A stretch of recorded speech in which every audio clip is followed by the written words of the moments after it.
आज हम आपसे मिलवाएंगे उस पर्सनालिटी से जिन्होंने पिछले 7 सालों में मुंबई में 8 घर बदले। दरअसल हर 11 महीने में उन्हें अपना किराए का घर बदलना पड़ता था, लेकिन अब उन्हें इस मुसीबत से राहत मिल गई है। हम बात कर रहे हैं एक्ट्रेस पॉलिटिशियन अर्चना गौतम की, जिन्होंने हाल ही में सपनों की नगरी मुंबई में अपना खुद का आशियाना खरीदा है। वैसे इस आशियाने की कीमत लाखों में नहीं करोड़ों में है। अर्चना की माने तो कई सालों पहले बॉलीवुड के एक वेटरन एक्टर विलेन ने उनकी अपनी बेटी की जूतों से तुलना की थी। अर्चना दुआ कर रही थी कि उनकी अचीवमेंट देखने के लिए वह अभिनेता जिंदा रहे। उन्हें खुशी है कि उन्होंने जैसा चाहा वैसा हुआ। बता दें कि अर्चना ने मुंबई के पॉश इलाके अंधेरी वेस्ट में 2 BHK लिया है। वे अपनी खानदान की पहली सदस्य है जिसके घर के बाहर गौतम का नेम प्लेट लगेगा। दरअसल अर्चना के पिता की एक छोटी सी जमीन थी जिसे उनके ही परिवार वालों ने हड़प लिया था। वे अपने बच्चों और बीवी की खातिर उन घर वालों से लड़े नहीं। इस घटना के बाद वे कभी अपना घर नहीं बना पाए। अब अर्चना ने घर तो खरीद लिया, लेकिन इस सपने को अंजाम तक पहुंचाना आसान नहीं था। सपनों के बीच आ गया उनका पॉलिटिकल करेक्शन। अकाउंट में थोड़ी बहुत सेविंग थी जिसके भरोसे करोड़ों का घर खरीदने निकल तो पड़ी, लेकिन कोई उन्हें लोन देने को तैयार नहीं था। फर्नीचर का काम होना अभी बाकी है। वे जल्द ही अपने नए घर का इंटीरियर शुरू करने वाली हैं और इस साल के अप्रैल महीने तक वे वहां अपने पेरेंट्स के साथ शिफ्ट हो जाएंगी। अर्चना अपनी इस अचीवमेंट से बहुत खुश हैं। उन्होंने बताया कि वे अपने घर के इंटीरियर पर पूरी तरह फोकस करना चाहती हैं और यही वजह है कि वे ज्यादा काम नहीं ले रही। हालांकि इस घर में अपनी सेविंग लगा दी, यहाँ तक कि अपनी माँ के गहने तक गिरवी रख दिए। फिलहाल उनके पास फिल्म से लेकर म्यूजिक वीडियो की कई ऑफर हैं जिन्हें वे जल्द ही साइन करेंगी। अर्चना कहती हैं, मुंबई में अपने कैरियर के शुरुआती दिनों में मैं एक लीजेंड वेटरन एक्टर विलेन से मिली थी। उनकी एक बेटी भी है जो खुद इस फिल्म इंडस्ट्री का हिस्सा है। मैंने उनसे कहा था, सर मैं आपकी और आपकी बेटी की बहुत बड़ी फैन हूँ। भविष्य में मैं आपकी बेटी की तरह बनना चाहती हूँ। तो इस पर उन्होंने कहा, तुम मेरी बेटी की जूते के बराबर भी नहीं बन सकती। उनकी ये बात मैं आज तक नहीं भूल पाई हूँ। उस वक्त से मैं यही दुआ करती थी कि मेरा अचीवमेंट देखने के लिए वो एक्टर जिंदा रहे और मेरी ये दुआ आखिरकार पूरी हुई। नए घर की खासियत है उसकी बालकनी। हर कमरे में एक स्पेशल बालकनी है जिससे बाहर का व्यू बहुत सुंदर नजर आता है। जब भी फुर्सत मिलेगी मैं बालकनी में वक्त बिताना पसंद करूंगी।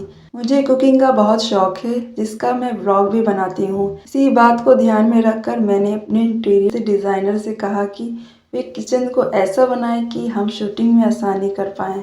देखिए, एक होता है खुद का घर होने का सपना और एक होता है ज़रूरत। मेरी ज़रूरत थी। मेरे पापा पुलिस अफसर थे, लेकिन दुर्भाग्यवश वे ज़्यादा काम नहीं कर पाए। हमारी पैसों की बचत नहीं होती थी और न हमारा खुद का मेरठ में घर है और न मुंबई में। गांव में एक छोटी सी ज़मीन थी, वो भी हमारी फैमिली मेंबर्स ने छीन ली। ना जाने कितने सालों से मैं और मेरी फैमिली मेंबर भाड़े के घर में भटक रहे हैं। भाड़े के घर में रहने वालों को आसानी से पासपोर्ट तक नहीं मिलता। मेरा पासपोर्ट तो मेरे प्रोफेशन की वजह से बन गया, लेकिन मेरी माँ का अब तक पासपोर्ट नहीं बना है। लेकिन अब धीरे धीरे सभी चीजें ट्रैक पर आ रही हैं। अपनी माँ को दुनिया घुमाने के लिए तैयार हूँ। बिजली का बिल अब मेरे नाम पर ही आएगा। मेरा भी अब परमानेंट पता होगा। यकीन मानिए इस वक्त इससे बड़ी खुशी मेरे लिए कुछ नहीं। वैसे मैं बता दूं कि ये सपना पूरा करने में मुझे कई मुश्किलों का सामना करना पड़ा। सबसे ज़्यादा परेशान मुझे लोन लेने वालों ने किया। मेरा पॉलिटिकल बैकग्राउंड होने की वजह से मुझे कोई भी लोन देने को तैयार नहीं था। मैं दोगुना ब्याज देने तक को तैयार थी, लेकिन हर बार मेरे लोन रिजेक्ट होते गए। बहुत मिन्नतें करने के बाद केवल 30% मेरा लोन पास हुआ।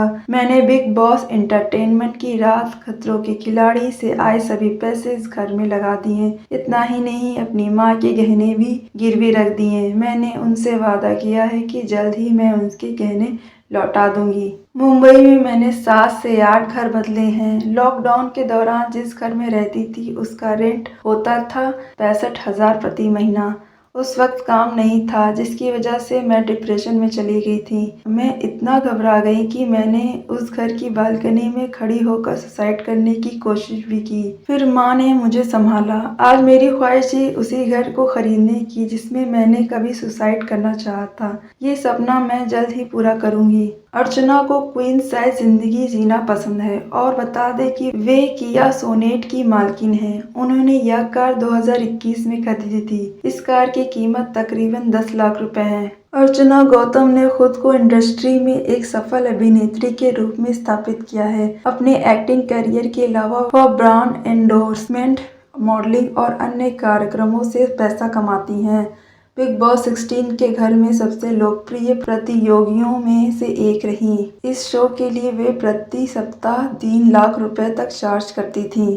वहीं खतरों के खिलाड़ी 13 के लिए उन्हें 5 लाख प्रति एपिसोड मिलते थे। अर्चना के इंस्टाग्राम पर 2 मिलियन से अधिक फॉलोअर्स हैं। रिपोर्ट्स के मुताबिक उनकी सालाना आय करीब 3 करोड़ 50 लाख रुपए आंकी गई है। अर्चना ने अपने कैरियर की शुरुआत एक मॉडल के रूप में की थी, जिन्होंने मिस बिकिनी इंडिया 2018 में जीता। मॉडल से अभिनेत्री बनी अर्चना ने 2016 में ग्रेट ग्रैंड मस्ती से अपने अभिनय करियर की शुरुआत की थी। फिल्म में गांव की गोरी का किरदार निभाया। इसके बाद उन्होंने हसीना पारकर, बारात कंपनी और जंक्शन वाराणसी जैसी कई फिल्मों में नजर आईं। बिग बॉस 16 में भाग लेने के बाद वह मशहूर हो गई और उन्होंने शो के पहले दिन से सुर्खियां बटोर ली। अर्चना ने अपने राजनीतिक कैरियर की शुरुआत नवंबर 2021 में की, जब वो भारतीय राष्ट्रीय कांग्रेस में शामिल हुईं और 2022 के उत्तर प्रदेश विधानसभा चुनाव के लिए हस्तिनापुर विधानसभा क्षेत्र से चुनाव लड़ा। हालांकि वह विपक्ष के हाथों सीट हार गयी। फिलहाल वह अपने राजनीतिक कैरियर से ब्रेक ले रही हैं। आगे चलकर वह राजनीति में वापसी जरूर करेंगी।